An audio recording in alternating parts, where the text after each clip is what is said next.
Thanks for being here. My name is Mile Marker, also known as Madeline. This podcast aims to discover what it means to live authentically. I work to uncover tools to help me be most present in my life.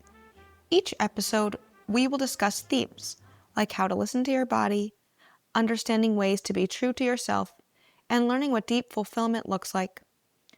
The episodes will also relate to ideas inspired by my 2024 hike across the state of Arizona. Let's do this. Welcome to episode 14 of Musings with Mile Marker. This episode is actually a milestone episode because on this day I hiked 10 miles and it was from the American Flag Trailhead in Oracle, Arizona, past the Tiger Mine Trailhead, a little bit further into the Black Hills of Arizona. And the way this Arizona Trail hike is designated through the Arizona Trail Association is through passages. And all 800 miles of this trail are divided amongst 43 different passages. And the Oracle Passage is number 13, and on this day of my hike, I completed passage 13 and I entered passage 14 because the Tiger Mine Trailhead was the boundary from 13 into 14. And this is a milestone because the first 13 passages of the Arizona Trail make up the southern passages. So this is the day that I graduated from the southern passages section into the central passages. After 14 days, I made it into the middle, and I patted myself on the back for this on this day, so definitely feeling good about the hike during this time. Let's take a listen to the audio that I recorded on Saturday, March 23rd, 2024. Hi, it's still Saturday the 23rd. One thing I wanted to mention, I feel like because we're just focusing on walking, like I have my attention to details better and I can like remember other stuff better, like people's names or details people have said to me, etc. I feel like I'm more mindful and intentional, which is a good thing about being on the trail. We passed mile 200 and it felt like it was something that was really short and really long to get to, if that makes any sense. Like, can't believe we've been on the trail for 14 days, but also getting to mile 200 didn't feel like it took very long, so that was kind of an interesting observation. It's funny, I feel like there was something else I wanted to say, but I don't often remember, and I don't record all the time, so sometimes it's fleeting moments, but the wildflowers have been excellent, and the clouds have been excellent, and we're still enjoying ourselves. I'm trying to rest my feet, but that's all. Okay, time to listen to the Skittles episode. What you just heard was my audio recording from my 14th day hiking the Arizona Trail. First of all, I have no idea what I was referring to when I said time to listen to the Skittles episode. I'm guessing that was a podcast, but I do not know what podcast it was and what that was about. If anyone has any idea what my brain was thinking that day, you can let me know because I have no recollection of what the Skittles episode means. Anywho, I have other things I want to discuss about what I said during my hike, and it's about my attention to detail and my ability to retain things better. And certainly in 2024, I felt like the Arizona Trail was such a nice reset in a lot of ways. Just to spend much, much less time on my phone.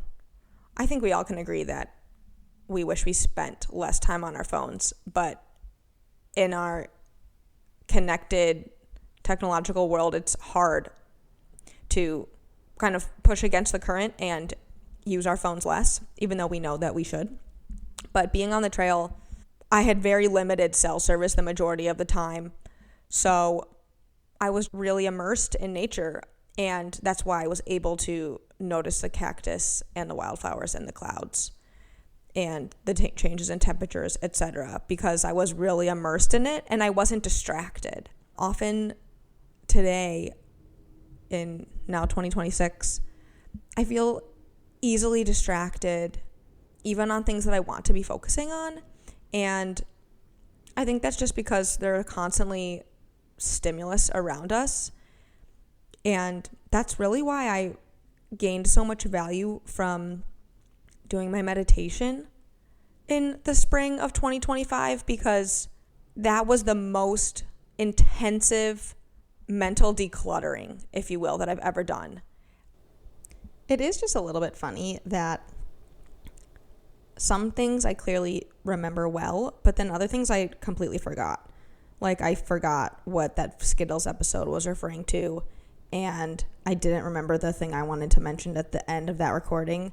But then other times there are details that I can retain. So our minds work in mysterious ways, and some things we think we should absorb and we don't, and other things we remember and we have no idea why. So just rolling with the punches with however things are going to work out. I really wouldn't describe myself typically as an anxious person. I don't necessarily feel stressed on a regular basis in a stereotypical way you would describe stress. However, I do notice myself feeling distracted and sometimes not noticing details or not being able to remember details that I want to. And something that I'm focusing on more today is remembering people's names that I don't see very often. For example, there is a coffee shop right across the street from my house, and I do not go there very often.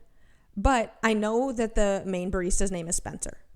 And it took me a little while to remember that, so I had to ask him his name a couple of times. But now it's stuck in my brain. And actually, I added a contact in my cell phone that says Palomino Coffee, Spencer, because I want to remember the people around me's names, because it makes me feel more connected to my community, even if it's just these acquaintances that I barely know and barely interact with. But remembering people's names and noticing small details about the things that are surrounding you in day to day, at least for me, makes me feel much more rooted in my present life.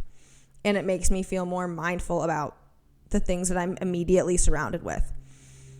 It's really hard to know kind of what our lives should be about, but there's so much discussion about mindfulness and how mindfulness is sort of this je ne sais quoi of happiness.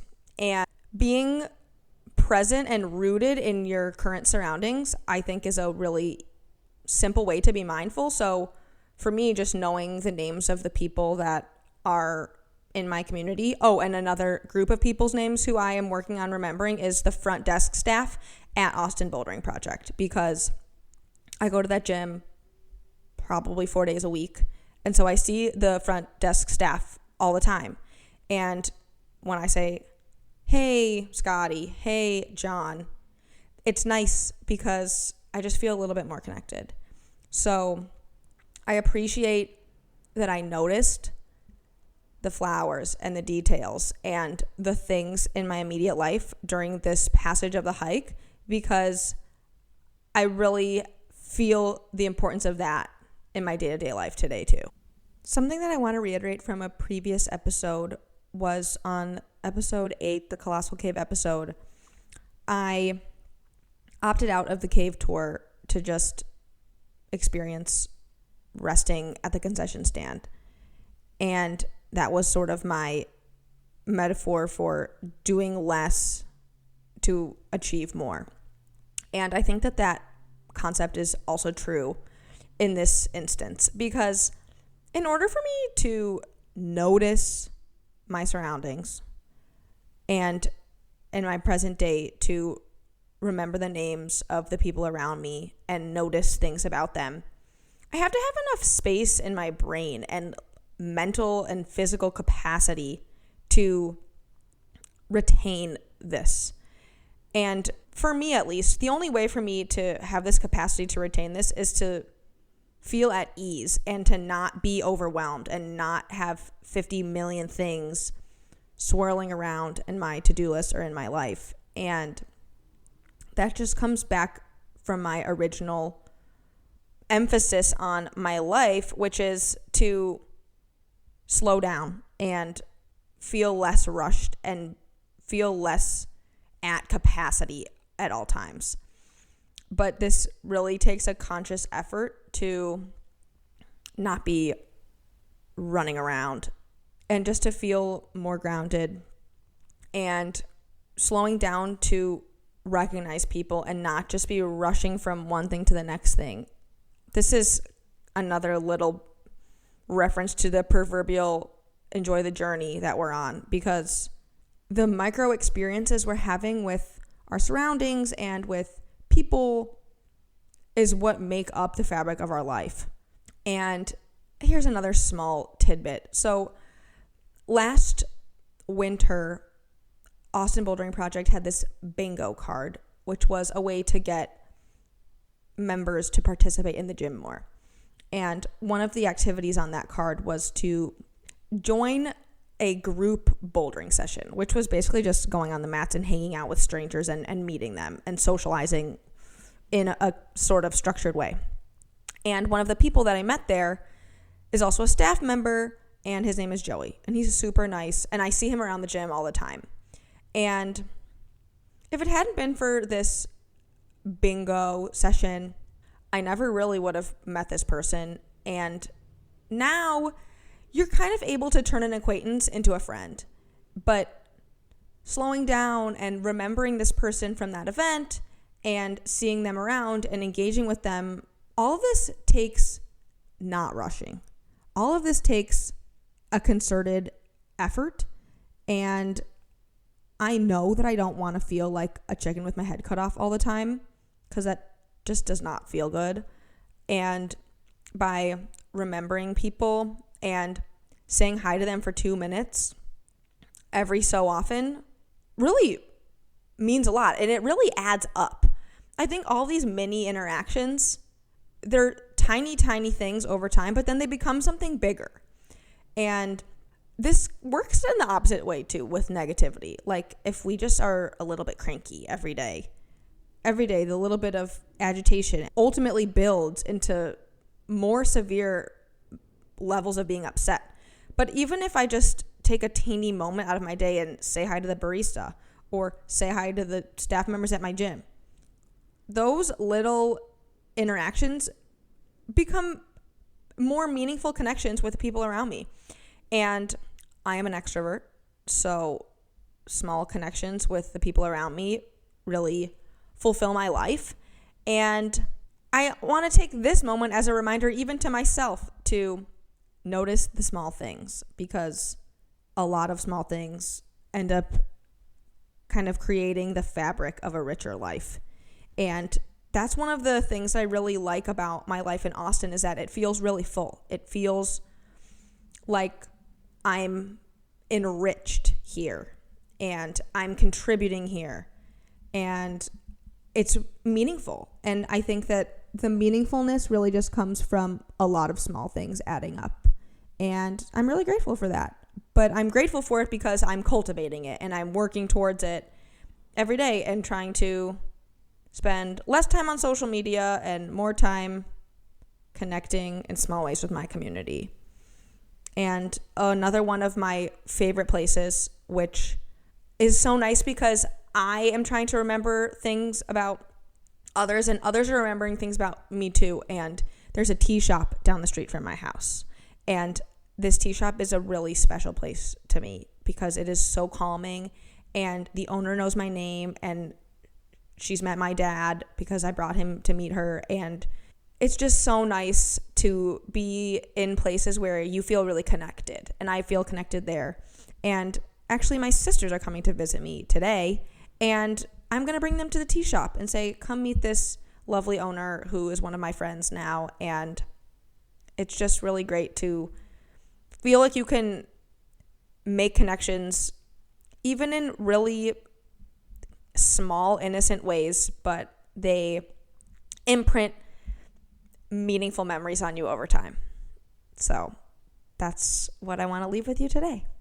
That concludes this episode of Musings with Mile Marker. Thanks for listening. The intro and outro music are from a track called Wake Robin, composed and recorded by my late grandfather, Bob Ackery. Cover art for this podcast was designed by Polly Morwood. Production and editing of this podcast were done by me, your host, Mile Marker, aka Madeline Ackery. See you next time.